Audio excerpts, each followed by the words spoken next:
बिस्मिल्लाहिर्रहमानिर्रहीम। अस्सलाम वालेकुम students. Biology chapter number 4 cells and tissues में आज हमने डिस्कस करना है साइटोप्लाज्म। बेटा साइटोप्लाज्म भी एक सेल ऑर्गेनेली है जो प्लांट और एनिमल दोनों सेल्स के अंदर प्रेजेंट होती है।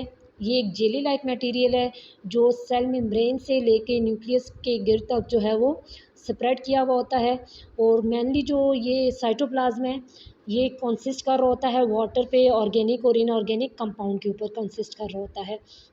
हमारे पास बेटा ये जो साइटोप्लाज्म है इसके अंदर इसका जो मेजर फंक्शन है कि यहाँ पे सेल ऑर्गेनेलीज एम्बेडेड होती हैं और जो मेटाबॉलिक रिएक्शन हो रहे होते हैं सेल के अंदर वो सारे रिएक्शन कंडक्ट करवाने के लिए जो साइट है वो साइटोप्लाज्म प्रोवाइड कर रहा होता है।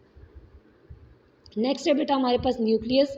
न्यूक्लियस एक इंपॉर्टेंट ऑर्गेनेली है, डबल मेम्ब्रेन बाउंडेड ऑर्गेनेली है। ये यूकैरियोटिक सेल्स के अंदर प्रेजेंट होती है और न्यूक्लियस को हम control centre of the cell भी कहते हैं क्योंकि जो सेल है उसकी सारी एक्टिविटीज़ जो है वो न्यूक्लियस के कंट्रोल में होती हैं। नेक्स्ट इसके स्ट्रक्चर के बारे में देखें बेटा कि आपके पास ये डार्क कलर का होता है, राउंड इन शेप होता है और इसको जो मेम्ब्रेन सराउंड कर रही होती है न्यूक्लियस को, हम उसे कहेंगे न्यूक्लियस मेम्ब्रेन।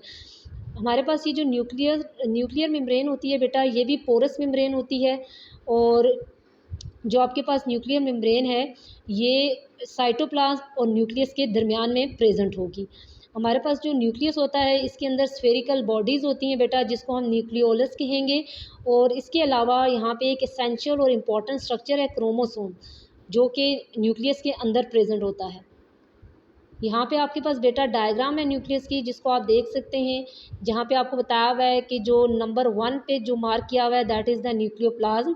फिर उसके बाद नंबर 2 पे आपके पास न्यूक्लियोलस है, देन नंबर 3 पे न्यूक्लियर इन्वेलप है और नंबर 4 जो आपको रिप्रेजेंट कर रहा है न्यूक्लियर पोर्स को।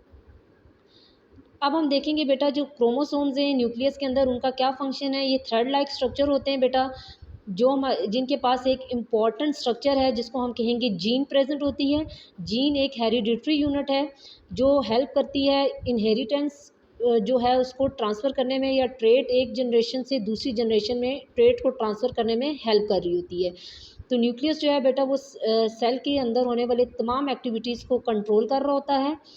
तो इसलिए हम कहेंगे कि न्यूक्लियस हमारे पास एक इम्पॉर्टेंट सेल ऑर्गेनेली है। इसके अलावा बेटा आपके पास ये जो न्यूक्लियोलाई होते हैं न्यूक्लियस के अंदर ये प्रोटीन और आरएनए को बनाने में या उनको सिंथेसाइज करने में हेल्प कर रहा होता है। थैंक यू बेटा, होप सो आपको ये लेक्चर समझ आ गया।